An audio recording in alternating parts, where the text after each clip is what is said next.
चलो स्टार्ट करते हैं नया टॉपिक जिसका नाम है नॉट फॉर प्रॉफिट ऑर्गेनाइजेशन, जिसे कहते हैं एनपीओ। बराबर है। अब नाम से पता चल रहा है कि ये जो बिजनेस है ये नॉट फॉर प्रॉफिट है। नॉट फॉर प्रॉफिट का मतलब इनका मोटिव प्रॉफिट कमाना नहीं है, ऐसा लोगों को कहा जाता है।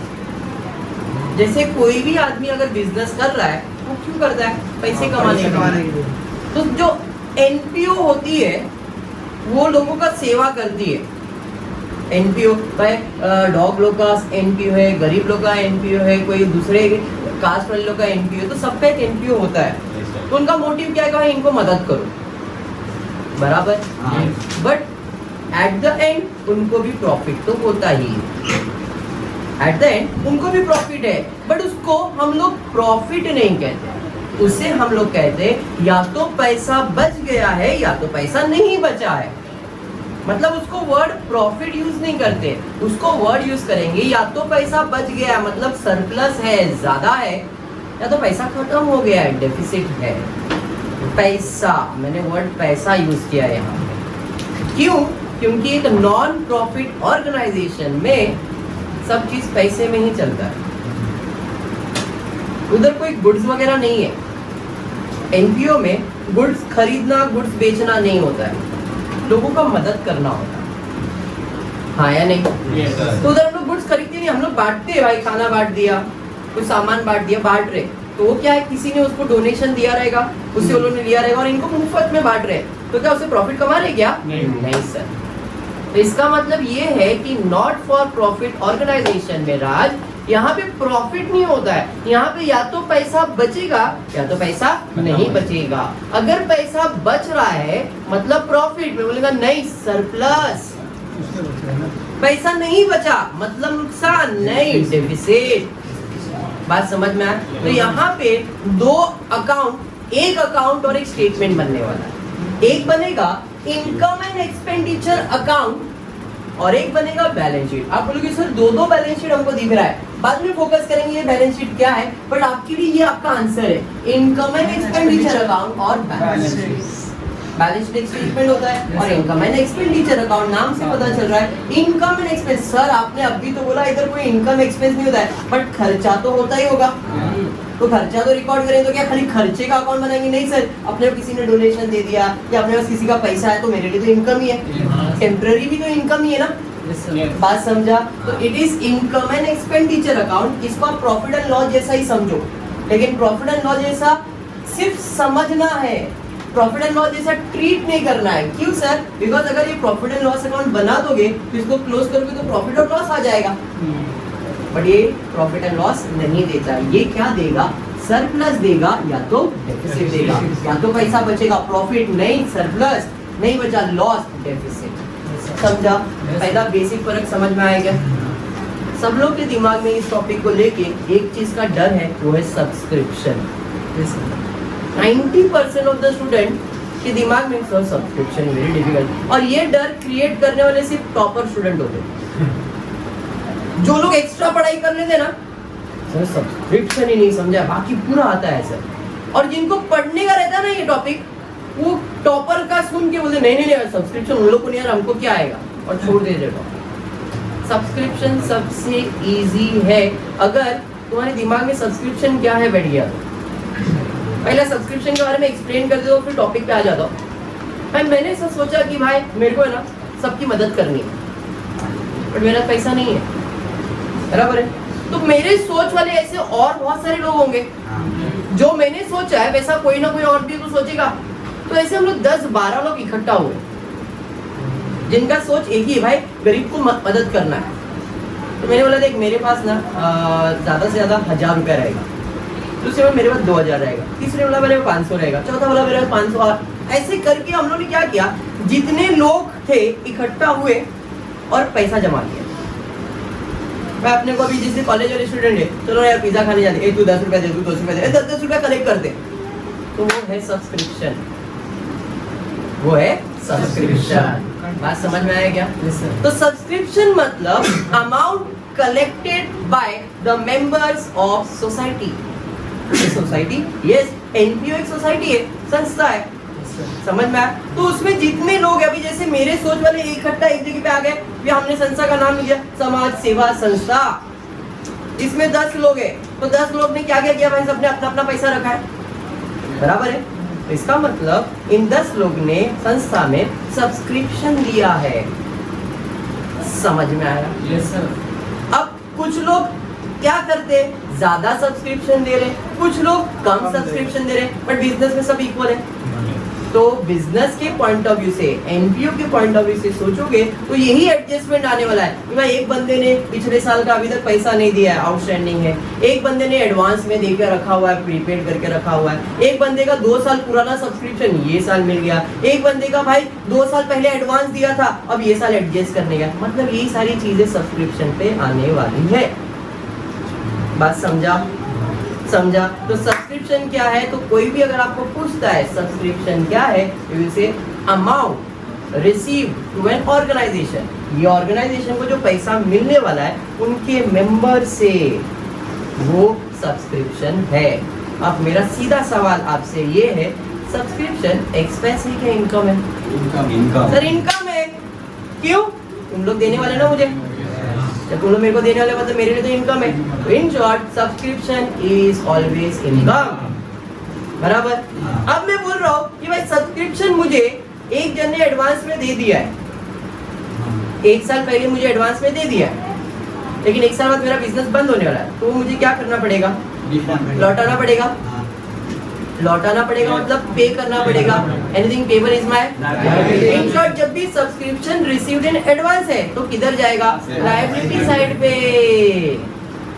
सब्सक्रिप्शन रिसीव्ड इन एडवांस किधर जाएगा? लायबिलिटी साइड पे। सर क्यों ऐसा लायबिलिटी? आपने तो बताया था anything receivable is your asset, but बोला ये रिसीवेबल नहीं है, ये पेबल है, पे करना है ना। बंदे ने एडवांस में पे कर दिया है, लेकिन अगर मेरा बिजनेस नहीं चला या कोई इशू हुआ तो इसको वापस पे बैक करना होगा, या तो फिर अगले साल में एडजस्ट करना होगा, है नहीं? भाई तूने एडवांस देकर रखा, अगले साल में तेरे से कम पैसा मांगूंगा, तो भाई ये तो कहीं ना कहीं मुझे एडजस्ट भी करना है या तो पे करना है।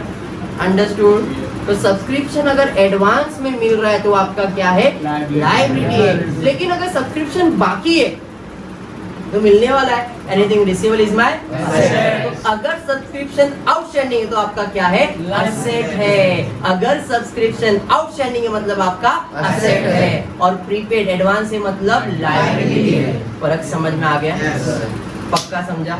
बस ये सब्सक्रिप्शन को इतना सा याद रखो, बाकी कुछ याद नहीं रखना, इतना याद रखना है। सब्सक्रिप्शन मेरे लिए इनकम है, एडवांस में मिला मतलब लायबिलिटीज है, और बाकी है मतलब असेट है। अंडरस्टूड राज? पक्का? अब आ जाते हैं सम टू सॉल्व एनपीओ। तो उसके कुछ स्टेप्स है जो अपने को फॉलो करने हैं। देखो मैंने जितने भी टॉपिक्स दिया है सब में कुछ ना कुछ स्टेप दिया है, अगर स्टेप प्रॉपर भी फॉर्मेट में अगर आप सॉल्व कर ले तो आपके लिए अच्छा हो जाएगा। मैंने हर टॉपिक में आपको स्टेप दिया है, फाइनल अकाउंट में भी दिया है, एडमिशन में भी दिया है, डेथ में भी बताया, बिल ऑफ एक्सचेंज में भी पहले फॉर्मेट ही बताया मैंने। मतलब कहीं ना कहीं मैंने तुमको हर एक चीज का फॉर्मेट दिया हुआ है। अगर उसके हिसाब से करोगे तो अगर कुछ नहीं उतना भी करके आते हो तो थोड़ा मार्क्स इकट्ठा हो जाएगा, तो अच्छा मार्क्स दिखेगा आपको। आप लोग ने कहावत सुना है ना, बूंद बूंद से गड्ढा बनता है, ऐसा? हाँ, सागर बनता है, मटका भरता है, क्या क्या भरता है क्या मालूम। समझ में आया? क्लियर है? तो अब स्टेप टू सॉल्व एनपीओ। पहला step, very very very important step, कि पूरे क्वेश्चन में खाली एक ही चीज को ढूंढने का, भैया कैपिटल फंड कहाँ हो कहाँ हो कहाँ हो। मतलब पहला स्टेप कैपिटल फंड ढूंढना है।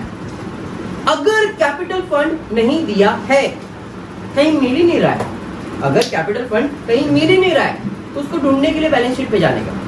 क्वेश्चन में बैलेंस शीट दिया रहेगा, और वो बैलेंस शीट होता है ओपनिंग बैलेंस शीट, क्योंकि इसमें डेट रहेगा 31 मार्च 2018, और हमारा जो साल रहेगा 2019 का रहेगा, मतलब वो पिछले साल का क्लोजिंग तो हमारे लिए ओपनिंग बन जाएगा। तो क्वेश्चन में बैलेंस शीट दिया रहेगा, और बैलेंस शीट में आपको कैपिटल फंड 101% मिलेगा।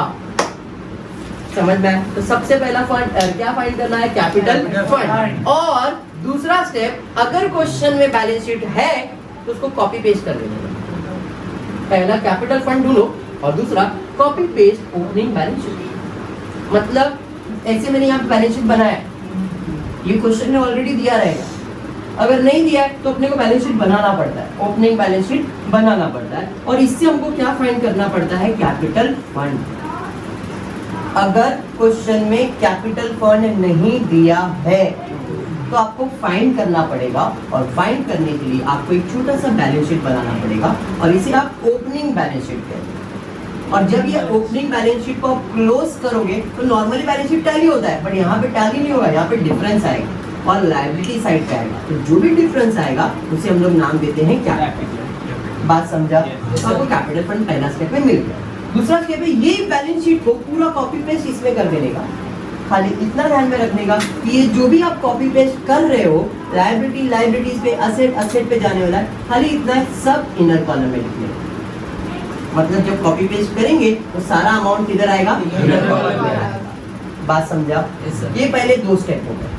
पहला कैपिटल फंड दिया है तो प्रॉब्लम ही नहीं है, कैपिटल फंड नहीं दिया है तो फाइंड करना पड़ेगा, और फाइंड करने के लिए ओपनिंग बैलेंस शीट बनाना पड़ेगा। अगर क्वेश्चन में दिया है तो बनाने की जरूरत नहीं है, क्वेश्चन में नहीं दिया है तो बनाना पड़ेगा, और बना के आपको क्या फाइंड करना पड़ेगा? Capital fund. अंडरस्टूड? फिर इसको कैपिटल फंड में कैपिटल को लिख दो, और फिर जितना भी अमाउंट है सब इनर कॉलम में लिख दो, सारा अमाउंट इनर कॉलम में लिख दो। अंडरस्टूड? पहले दो स्टेप क्लियर हो गए, उसके बाद अपना फाइनल अकाउंट फिर चालू हो जाता है। Mark the items of receipt and payment. अब पहले फाइनल अकाउंट में ट्रायल बैलेंस दिया रहता था, डेबिट क्रेडिट ऐसा दिया रहता था, बट इधर ऐसा नहीं दिया रहेगा। इधर आपको कैश अकाउंट दिया रहेगा। कैश अकाउंट 11th स्टैंडर्ड में याद करो, रिसीप्ट एंड पेमेंट। पैसा आ रहा है तो रिसीप्ट, जा रहा है तो पेमेंट। 11th स्टैंडर्ड का कैश बुक। तो वही सेम चीज आपको क्वेश्चन में दिया रहेगा, क्योंकि एनपीओ पैसे में ही डील कर रहा है, इसलिए कैश बुक प्रिपेयर करते हैं उसमें। अंडरस्टूड? तो आ रहा है तो रिसीप्ट, तो डेबिट साइड पे आपको रिसीप्ट और पेमेंट आपको दिखेगा। अपने को उसमें मार्किंग करना है, जैसे रिसीप्ट साइड पे मार्किंग करना होगा और पेमेंट साइड पे मार्किंग करना होगा। तो रिसीप्ट साइड पे दो ही मार्किंग आएगा, या तो वो इनकम में जाएगा या तो वो लायबिलिटीज में जाएगा। सर ऐसा कैसे? अब मैं बोल रहा हूँ मुझे इसने पैसा दिया, रिसीप्ट हुआ ना, पैसा आया मतलब रिसीप्ट ना, मुझे पैसा आया। अब ये पैसा दो ही चीजों से तय, या तो मेरा इनकम है या तो इसने मुझे पैसा एडवांस में देके रखा है, लायबिलिटी में जाएगा। अभी मैंने बताया भाई रिसीव्ड इन एडवांस, मेरे मेंबर ने एडवांस में पैसा देके रखा है, लायबिलिटी होगा। इसका मतलब रिसीप्ट में दो ही चीज हो सकता है, या तो मेरा इनकम है या तो मेरा लायबिलिटी है। समझ में आया? तो रिसीप्ट साइड पे दो ही मार्किंग आएगा, income liability, income liability, income liability. समझ में आ गया? समझा? आगे पेमेंट साइड पे, पेमेंट में सिर्फ दो ही चीज हो सकता है। अब मैंने पे किया तो मेरा खर्चा हो सकता है, या तो मैंने पे करके कुछ प्रॉपर्टी बनाया, बराबर है कि नहीं? भाई मैंने मोटर कार परचेज कर लिया, वो भी तो पेमेंट ही है ना। मोटर कार परचेज किया तो पेमेंट ही किया रहेगा, बट मोटर कार मेरे लिए क्या है? तो जब पेमेंट में मार्किंग करोगे तो दो ही चीज का मार्किंग हो सकता है, एक्सपेंस या तो असेट, एक्सपेंस या तो असेट, एक्सपेंस या तो असेट। समझ में आया? Yes sir. सबको क्लियर है? 100% क्लियर है? मार्किंग कैसे करने का वो लिख दिया मैंने। Mark the items of receipt and payment. Receipt में मार्किंग करोगे तो इनकम या लायबिलिटीज, पेमेंट में मार्किंग करोगे एक्सपेंस या तो असेट। मार्किंग करना है। उसके बाद एडजस्टमेंट डेट करेंगे, जिसके ऊपर एडजस्टमेंट है उसको क्या करेंगे? स्टार मार्क करेंगे। भाई साहब आपके ऊपर एडजस्टमेंट है, जैसा फाइनल अकाउंट एडजस्टमेंट डेट किया, डोनेशन के ऊपर एडजस्टमेंट है, डोनेशन को मार्क किया, फर्नीचर एडजस्टमेंट है, फर्नीचर मार्क किया, और किसी भी एडजस्टमेंट है उसको मार्क करेंगे। समझा क्या हैदर? हैदर उसके बाद क्या है? पोस्टिंग करना है, और पोस्टिंग का रूल आपको पता है, एडजस्टमेंट है तो इनर कॉलम में, एडजस्टमेंट नहीं है तो आउटर कॉलम में। क्लियर? इसलिए मैंने उसके आगे लिखा नहीं, सीधा पोस्टिंग लिखा। फिर उसके बाद solve adjustment by giving two effect. Sir ये तो हमको पहले से मालूम है, गुप्ता ने हमको सिखा दिया। Every adjustment have two effect, one debit one credit one debit one credit. बराबर है कि नहीं गुप्ता? तो ये तो आप कर ही लोगे। उसके बाद क्लोजिंग करेंगे। दो ही अकाउंट होता है आपके पास, इनकम एंड एक्सपेंडिचर और बैलेंस शीट। तो इनकम एंड एक्सपेंस क्लोज करेंगे तो क्या मिलेगा? सरप्लस या तो डेफिसिट। मतलब इनकम ज्यादा है, एक्सपेंस कम है तो सरप्लस, एक्सपेंस ज्यादा है, इनकम कम है मतलब डेफिसिट। समझ में आया? और फिर ये बैलेंस शीट को टैली करेंगे। प्रोसेस समझा क्या? पक्का? हाँ ठीक है। तो देखो जब भी एनपीओ का सम सॉल्व करने वाले हो, अप्रोच इंपॉर्टेंट है। अप्रोच मतलब आपका तरीका इंपॉर्टेंट है कि आप उसे कैसे सॉल्व कर रहे हो। तो एज पर द स्टेप हम लोग सॉल्व करेंगे। पहला है फाइंड कैपिटल फंड। क्वेश्चन अपने हाथ में आया है तो अपने को पूरे समय सिर्फ और सिर्फ क्या ढूंढना है, कैपिटल फंड, कैपिटल खाली उसको ही ढूंढना है। तो देखो from the following balance sheet दिया है, अरे एडजस्टमेंट नंबर 5 में दिख गया कैपिटल फंड वाज ₹3000। मतलब पहला काम तो फिक्स, कैपिटल फंड मिल गया। और कैपिटल फंड कहाँ जाएगा, लायबिलिटी साइड पे। तो सर ये बैलेंस शीट का इसका कुछ नहीं करना है, आपको कैपिटल फंड से मतलब था वो मिल गया तो कैपिटल फंड इनर कॉलम में लिख देता हूँ 5000 रुपए। इंसान है यार, गलती होता है। चलो ठीक है, तो कैपिटल फंड कितना है, 3000 रुपए जो आपको मिल गया। Step number 2, copy paste the balance sheet. Sir है ही नहीं तो क्या कॉपी पेस्ट करेंगे। अरे बात समझ में आ, तो भाई बैलेंस शीट का भी काम खत्म। उसके बाद मार्किंग करना है रिसिप्ट और पेमेंट को। तो रिसिप्ट का जब मार्किंग करेंगे तो दो ही मार्किंग आएगा, या तो वो आपका इनकम है या तो वो आपका लायबिलिटी है। और पेमेंट साइड पे भी दो मार्किंग आएगा, या तो आपका एक्सपेंस है या तो आपका। अब रिसिप्ट और पेमेंट में सबसे पहला चीज आपको अगर दिखेगा तो आपको ऐसा दिख रहा होगा टू बैलेंस ब्रॉट डाउन। यहाँ पे लिख रहा हूँ टू बैलेंस ब्रॉट डाउन। पहले इसका मतलब समझो। इसका मतलब है कि पिछले साल हमारा कुछ क्लोजिंग था वो यहाँ पे कैरी फॉरवर्ड हुआ है, मतलब ये आपके पिछले साल के बैलेंस शीट से आया हुआ है। इग्नोर करने का। सर क्यों इग्नोर करने का, बिकॉज ये रिसीप्ट एंड पेमेंट का ओपनिंग बैलेंस है और हमारे लिए इंपॉर्टेंट होता है क्लोजिंग बैलेंस, जो आपको आपके पेमेंट साइड पे एट द एंड दिखेगा बाय बैलेंस कैरीड फॉरवर्ड। बराबर है कि नहीं? तो इसका मतलब ओपनिंग बैलेंस इग्नोर करना है और क्लोजिंग बैलेंस आपके लिए इंपॉर्टेंट है। तो ये ओपनिंग बैलेंस फॉर कैश और बैंक दोनों कुछ भी दिया रहेगा, इग्नोर करना है। अंडरस्टूड? लेकिन अगर मुझे ओपनिंग बैलेंस शीट बनाना होता तो कैश मेरा असेट है, तो ये जो बैलेंस है वो मैं असेट साइड पे लिखता कैश बैलेंस, और अगर बैंक बैलेंस दिया रहता तो बैंक बैलेंस। अगर दिया होता तो बनाना पड़ता, तो अब बनाना नहीं है तो भाई इग्नोर। समझ में आया? क्लियर?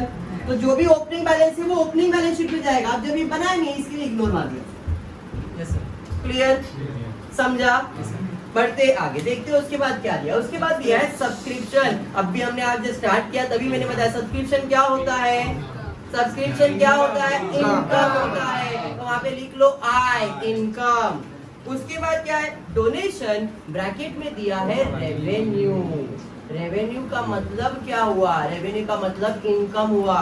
दो टाइप का डोनेशन है, डोनेशन स्पेसिफिक काम के लिए होता है और डोनेशन रेवेन्यू होता है। अब रेवेन्यू का मतलब क्या पायल, कि भाई डोनेशन अपने को रेगुलर बेसिस पे मिलने वाला है। कोई एक बंदा है, ये संस्था को हर महीने कुछ ना कुछ डोनेशन देके जाता है, तो वो डोनेशन मेरे लिए क्या बन जाएगा, रेवेन्यू बन जाएगा। लेकिन अगर ऐसा होता है कि एक बंदा मेरे पास आता है, वो देख रहा है यार मैं बहुत लोगों का हेल्प कर रहा हूँ, मुझे क्या बोलता है, ये लो 10 लाख रुपए, इधर एक बिल्डिंग बनाओ और बिल्डिंग के अंदर तुमको जो भी गरीब को रखने का रखो।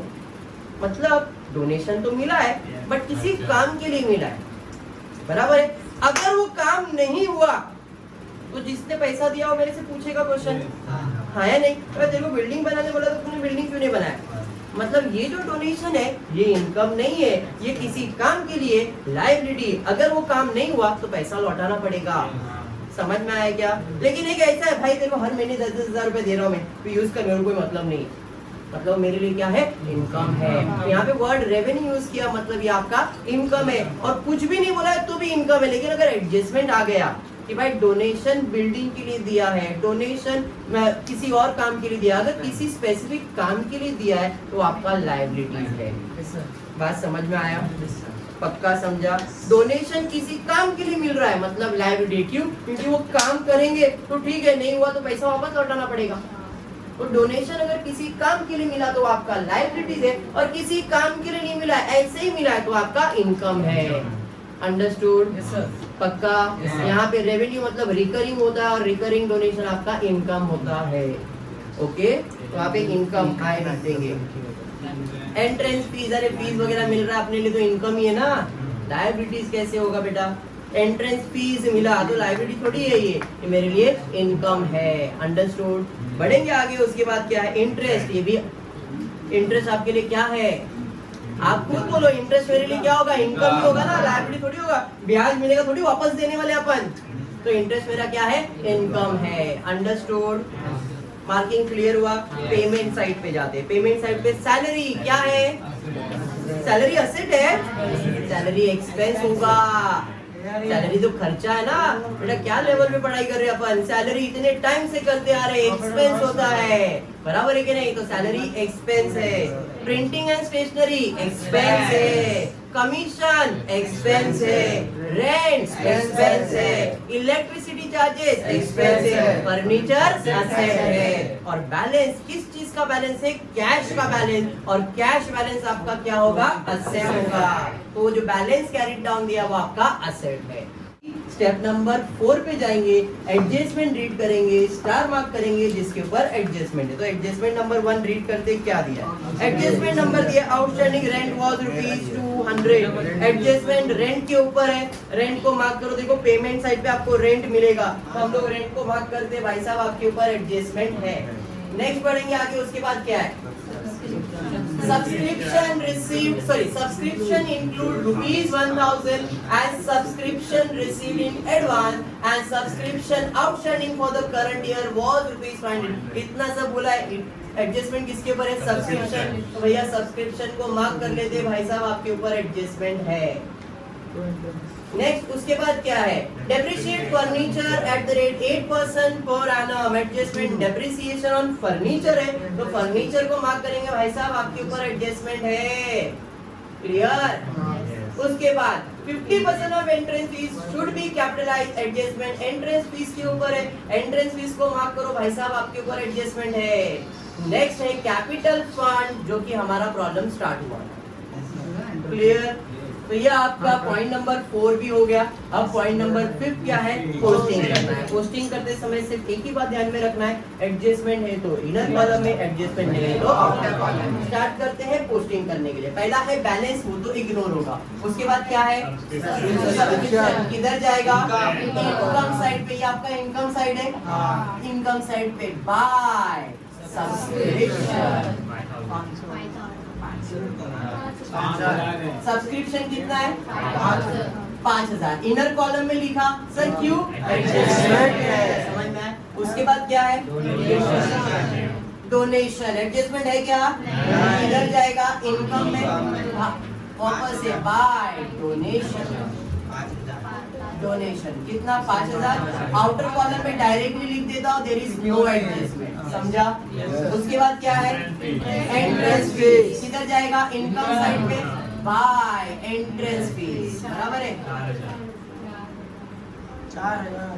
4000। इनर कॉलम में लिखेंगे क्योंकि एडजस्टमेंट है। नेक्स्ट उसके बाद क्या है, इंटरेस्ट। इंटरेस्ट एडजस्टमेंट है क्या, sir bye interest. Outer column में 1000। क्लियर हो गया। उसके बाद क्या है, इधर जाएगा एक्सपेंस साइड पे, तो 2 सैलरी। कितना, 4000। एडजस्टमेंट है क्या, उसके बाद किधर जाएगा, एक्सपेंस पे, तो 2 प्रिंटिंग एंड स्टेशनरी।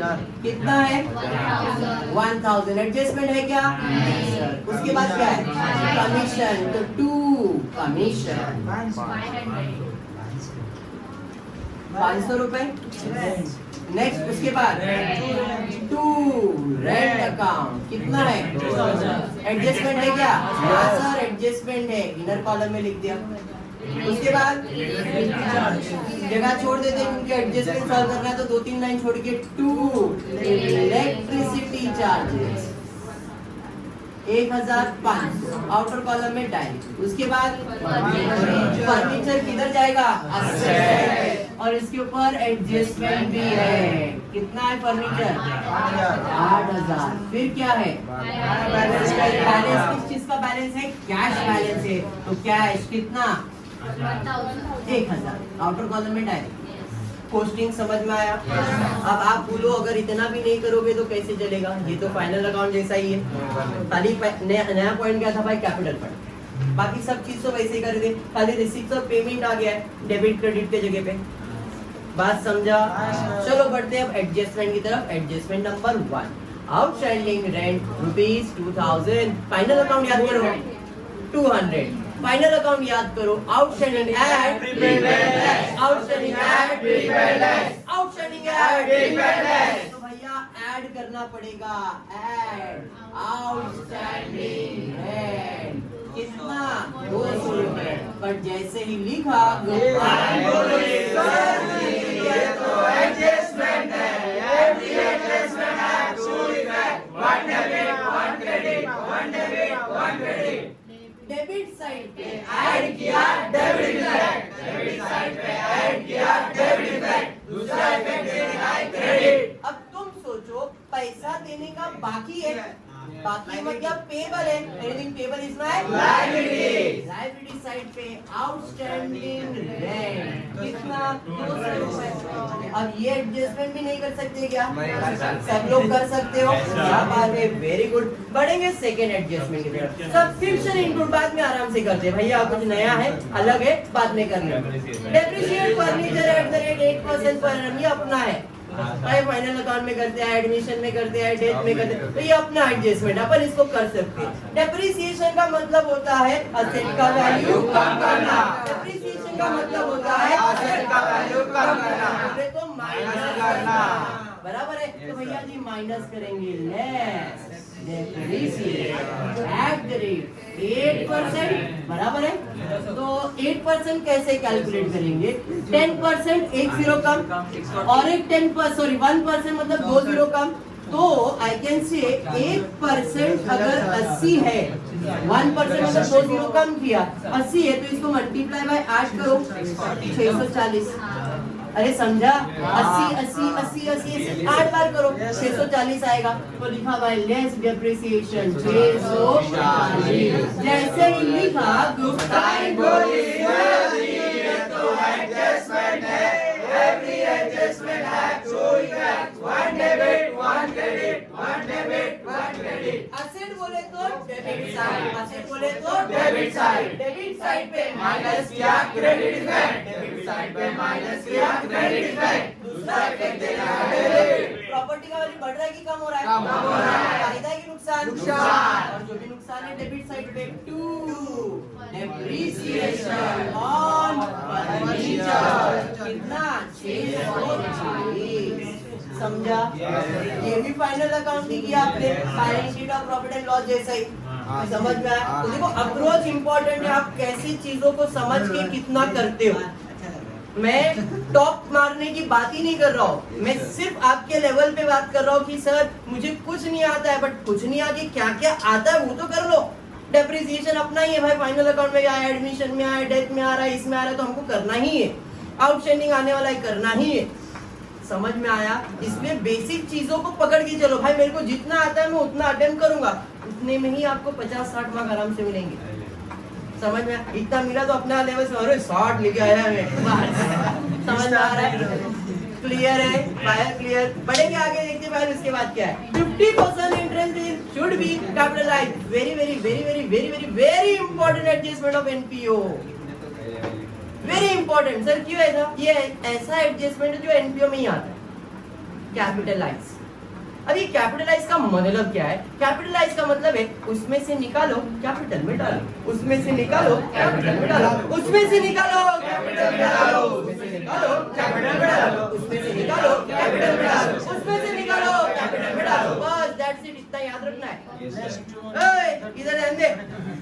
अब एडजस्टमेंट में दिया है 50% of entrance fees to be capitalise, मतलब 50% एंट्रेंस फीस इसमें से निकालो और कैपिटल में डालो। समझ में आया क्या? समझा क्या?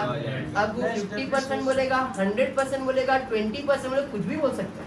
वो ऐसा बोलेगा entrance fees to be capitalise, capitalise word आया मतलब उसमें से निकालो कैपिटल में डालो, उसमें से निकालो कैपिटल में डालो, उसमें से निकालो कैपिटल में डालो। समझ में आया क्या? पूरा बोलेगा तो पूरा, आधा बोलेगा तो आधा, 10% बोलेगा 10%, जितना बोला उतना निकाल के कैपिटल में ही डालना। तो इसके दो इफेक्ट आपको डायरेक्टली मिल जाएंगे। भैया एंट्रेंस फीस से निकालो तो लेस, निकालो मतलब माइनस करना पड़ेगा, लेस कैपिटलाइज है नहीं। 4000 का 50% मतलब 2000, इधर से निकालो और किधर डाल दो? कैपिटल में डाल दो। बोले तो ऐड करो, है नहीं। एंट्रेंस फीस कितना? 2000। अब आप ध्यान से देखना, आपने दो इफेक्ट दे दिया। लायबिलिटी मतलब क्रेडिट साइड पे ऐड किया क्रेडिट इफेक्ट, क्रेडिट साइड पे ऐड किया क्रेडिट इफेक्ट। दूसरा इफेक्ट कौन सा देने का? डेबिट। क्रेडिट साइड पे माइनस किया, इफेक्ट बदल गया। क्रेडिट साइड पे माइनस किया मतलब डेबिट, ये डेबिट और ये क्रेडिट इफेक्ट हो गया। बात समझा गया? और अगर इफेक्ट जो पल्ले नहीं पड़ रहा है, सर समझ रहा नहीं है, खाली एंट्रेंस फीस कैपिटलाइज या कोई भी चीज कैपिटलाइज करने के लिए मैंने क्या निकाला? उसमें से निकालो कैपिटल में डालो, उसमें से निकालो कैपिटल में डालो, उसमें से निकालो कैपिटल में डालो, माइनस करो ऐड करो, माइनस करो ऐड करो, माइनस करो ऐड करो। समझ में आया क्या? समझा?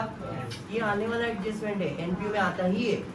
कैपिटलाइज करना है, जैसे हर एक इसमें कुछ ना कुछ होता है, एनपीओ के अंदर ये है कैपिटलाइजेशन। कैपिटलाइजेशन मतलब उसमें से निकाल के कैपिटल में डालता है। अंडरस्टूड? याद रहेगा एडजस्टमेंट पक्का? बढ़ते आगे उसके बाद क्या है? फिर कैपिटल फंड मतलब हो गया। अब आ जाते हैं सब्सक्रिप्शन के ऊपर। सब्सक्रिप्शन क्या है जरा देखते, लोगों ने डरा के रखा है। यहाँ पे दिया है सब्सक्रिप्शन इंक्लूड, बोले तो सब्सक्रिप्शन में कुछ है, इंक्लूड मतलब है ना। Subscription include ₹1000 as subscription received in advance. भैया किसी ने अपने को एडवांस दे के रखा है। एडवांस मतलब अंडरलाइन कर लो, लिखो प्रीपेड।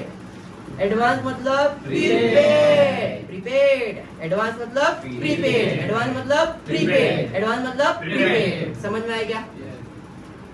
और आगे भी कुछ है क्या? हाँ सर आगे भी बाद में देख लो। पहले दिया है जो भी मुझे सब्सक्रिप्शन मिला है 5000 रुपया मिला है, इसमें प्रीपेड है कितना? 1000 रुपया। Outstanding at prepaid less, outstanding at prepaid less, outstanding at prepaid less. तो भैया जी लेस प्रीपेड सब्सक्रिप्शन गेट लो 1000। जैसे ही ये लिखा एडजस्टमेंट है, every adjustment have two effect, one debit one credit, one debit one credit. Credit side पे माइनस किया डेबिट इफेक्ट, क्रेडिट साइड पे माइनस किया डेबिट इफेक्ट, दूसरा इफेक्ट देना है क्रेडिट। बराबर है? ये तो डेबिट हो गया, दूसरा क्रेडिट देने का है। अभी मैंने आपको बताया था भैया मेरे को पैसा एडवांस में मिल गया है तो लौटाना पड़ेगा, एंड लौटाना पड़ेगा मतलब पे करना पड़ेगा। मेरा लायबिलिटी है तो भैया लायबिलिटी साइड पे क्या लिखोगे? सब्सक्रिप्शन क्या है? Received in advance. कितना? 1000। समझा? पक्का? सबको? आगे सब्सक्रिप्शन में और भी कुछ दिया है।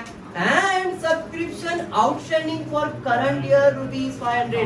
सर जी outstanding at prepaid less, outstanding at prepaid less, outstanding at prepaid less. बोले तो ऐड करना पड़ेगा, तो भैया 4000 पहले तो ये हो गया, फिर ऐड आउटस्टैंडिंग सब्सक्रिप्शन 500 रुपए। बट जैसे ही 500 लिखे एडजस्टमेंट है, every adjustment have two effect, one debit one credit, one debit one credit. Credit side पे ऐड किया क्रेडिट इफेक्ट, क्रेडिट साइड पे ऐड किया क्रेडिट इफेक्ट, दूसरा इफेक्ट देना है डेबिट। अभी पैसा मिलने का बाकी मतलब मिलेगा, मिलेगा मतलब रिसीव होगा। एनीथिंग रिसीव लिखना है असेट, असेट साइड पे लिखेंगे आउटस्टैंडिंग सब्सक्रिप्शन कितना है? 500। अरे समझा? सर जी हो गया एनपीओ। अब क्लोजिंग करना है, पोस्टिंग सबका हो गया। चलो क्लोजिंग करके देखते हैं कुछ है क्या इसके अंदर। तो पहले आउटर कॉलम में भाई 500 ऐड हो जाएगा तो ये हो जाएगा 4500। आउटर कॉलम में ये हो जाएगा 2200 और इधर आ जाएगा 2000। और कुछ है क्या? नहीं। अब जरा देखते हैं कौन सा साइड ज्यादा है। 9 10 11 9 12,000। अरे ये साथ में हुआ ना 5000 में 1000 माइनस किया 4500, 4500 बराबर। ये 4 5 9 10 11 12500 का टोटल ये बाजू आ रहा है। 4 5 6 7 8 8 9 मतलब ये ज्यादा है तो ये साइड का टोटल ले लेते 12,500। अभी किया ना टोटल 3 0 3 0 500 5 9 10 11 और 12 तो भाई 12,500 12,500। अब माइनस करते 2 0 2 0 2 0 2 0 2 0 40 में 60 ऐड करेंगे 4 में 6 ऐड करेंगे तो 10 आएगा ना। तो भाई 100, 0 और 1 ऊपर, 1 और 5 6, 6 और 2 8 और 5 13, 13 और 6 19, 19 में कितना ऐड करेंगे तो 5 आएगा, 19 में 6 ऐड करेंगे तो 25 आएगा, 25 का 5 और 2, 2 और 4 6 1 7 8 9 10, 10 में 2 ऐड करेंगे 12 का 2 और 1 ऊपर 1 में 0 ऐड करेंगे। तो ये आपको जो डेबिट में आया इसे कहोगे आप सरप्लस। अरे बराबर है। क्यों सरप्लस? इनकम ज्यादा है, एक्सपेंस कम है, तो पैसा बचेगा मतलब सरप्लस ही आएगा। अब सरप्लस मतलब प्रॉफिट है, प्रॉफिट क्या करेंगे? ऐड करेंगे, ऐड सरप्लस। कितना? 607। अरे समझा गया? तो भैया चलो टोटल 3 2 5 6 7 7660 ऐड ही करना था। अब इधर का छोड़ दो, इधर आते 0 10 में से 6 और 9 3 और 7 और कुछ है क्या? नहीं, टोटल कर लेते 0 0 ज्यादा कैसे आएगा? 8 और 8 बराबर 0 6 8 और 8 ज्यादा कैसे आएगा? दोनों सेम रहना चाहिए। समझ में आया?